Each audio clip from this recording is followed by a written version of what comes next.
سلام،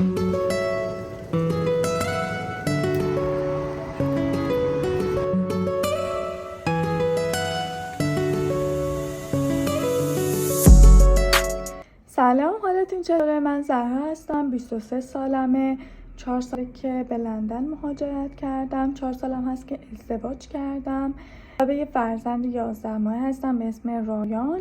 این اولین ولاگ من توی یوتیوب خواهد بود. من چند ماهی هست که توی اینستاگرام فعالیت دارم، پیجم براتون این می‌نویسم. پیج اینستاگرامم اگه دوست داشتین فالو کنید، اونجا هم خب یه سری استوری‌ها پست‌ها میذارم. هدف من از باز کردن این چنل یوتیوب برای این بود که بتونم دیلی ولاگ و مثلا کار روزانه، چالش هایی که با فرزندم دارم، کلا زندگی، خرج و مخارج، خرید کردن یا هر چیزی که فکر کنم حداقل شاید به درد یه نفر بخوره. میدونم که شما خیلی تجربتون از من بیشتره و شاید خیلی مثلا چندین سال هست که اینجا ساکن هستید، ولی خب من چی میگن یه تریبون کوچیک داره. میخواستم که همه چیزی که فکر میکنم که شاید به درد یه نفر بخوره رو باهاتون شیر کنم.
صورت خرید ما.